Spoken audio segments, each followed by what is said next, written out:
Hello friends, this is Remya. Welcome back to my kitchen. ഇന്ന് നമ്മൾ ഉണ്ടാക്കുന്നത് peanut ചട്നിയാണ്. അപ്പോൾ നമുക്ക് നോക്കാം എങ്ങനെയാണ് ഉണ്ടാക്കുന്നതെന്ന്.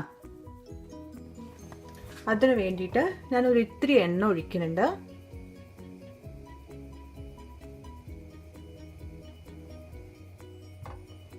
അതിലോട്ട് ഒരു 4 അല്ലി ഗാർലിക് ഇടുന്നുണ്ട്.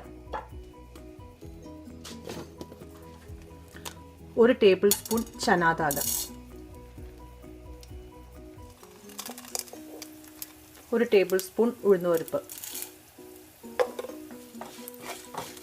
ഇപ്പം നമ്മുടെ ഉഴുന്നും ചനാദാലും ഒക്കെ ഒന്ന് മൂത്ത് വന്നിട്ടുണ്ട്.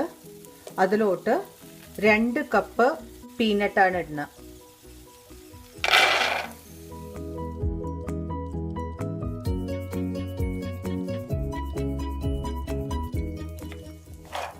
ഇനി ആ പീനട്ട് നല്ലോണം മൂത്ത് വരണം. അതിൻ്റെ കൂടെ ഞാനൊരു ഇത്തിരി പുളിയും ഇട്ടിട്ടുണ്ട്.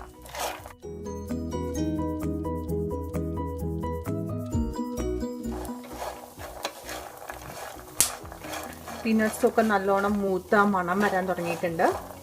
ഞാൻ സ്റ്റവ് ഇനി ഓഫ് ചെയ്യണം. ഇനി ഇതൊന്ന് റൂം ടെമ്പറേച്ചറിൽ വന്നതിന് ശേഷം നമുക്ക് മിക്സിയിലിട്ടിട്ട് അരയ്ക്കാം.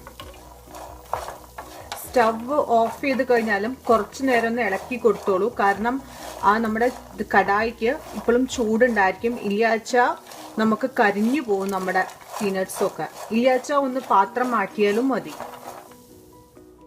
നല്ലോണം തണുത്ത് കഴിഞ്ഞിട്ടുണ്ട്. ഞാൻ അത് അരയ്ക്കാൻ പോവുകയാണ്. അതിനു മുമ്പ് ഞാൻ ഇത്തിരി പച്ചമുളകാണ് ഇടുന്നത്. എരിവിനനുസരിച്ചിട്ട് ഇട്ടോളൂ. ഉപ്പും ആവശ്യത്തിന് ഇട്ടോളൂ.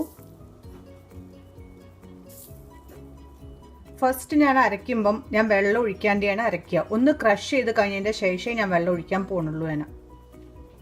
ഞാൻ ഒന്ന് ക്രഷ് ചെയ്ത് കഴിഞ്ഞു. ഇനി അതിൽ വെള്ളം ഒഴിക്കാൻ ആവശ്യത്തിന്. ഒന്ന് തരിതരിപ്പായിട്ട് അരക്കുകയായിരിക്കും പീനട്ട് ചട്നി നന്നാവുക. വല്ലാണ്ട് പേസ്റ്റ് ആക്കിയിട്ട് അരയ്ക്കേണ്ട കാര്യമില്ല. അത് ചട്നി ഞാൻ അരച്ചു വെച്ചു. ഇനി നമുക്കിത് കടുക് വറുക്കണം. ഞാൻ ഇട്ട മുളക് വളരെ കുറവാണ്. ഇത് വളരെ മൈൽഡായിട്ടാണ് ഞാൻ അരച്ചിരിക്കുന്നത്. കാരണം കുട്ടികൾക്കും കൂടി വേണ്ടിയിട്ട്. അപ്പം നിങ്ങൾക്ക് വേണമെങ്കിൽ ഒരു ഇത്തിരിയും കൂടി മുളക് ഇടാം. കടുക് വറുത്തിടാൻ വേണ്ടിയിട്ട് ഒരു ഇത്തിരി എണ്ണ ഒഴിക്കുകയാണ്. 1/2 ടീസ്പൂൺ ഉഴുന്ന്, 1/2 ടീസ്പൂൺ കടുക്,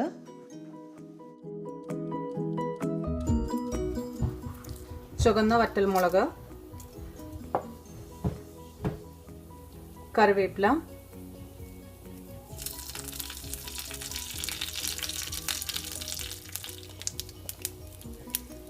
കടുക് പൊട്ടാൻ തുടങ്ങിയിട്ടുണ്ട്. ഒരു ഇത്തിരി ഹിങ്,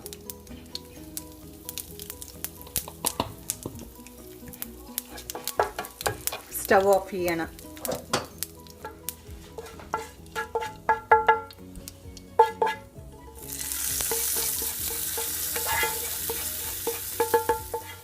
അങ്ങനെ നമ്മുടെ പീനട്ട് ചട്നി റെഡി ആയിട്ടുണ്ട്. ഈ ചട്നി ദോശയുടെയും ഇഡ്ലിയുടെയും കൂടെ നല്ല സ്വാദാണ്. ഇഡ്ലിയുടെ കൂടെയാണ് ബെസ്റ്റ് കോമ്പിനേഷൻ എന്ന് ഞാൻ പറയാം. If you like this video, please like, share and subscribe my channel. Okay then, by.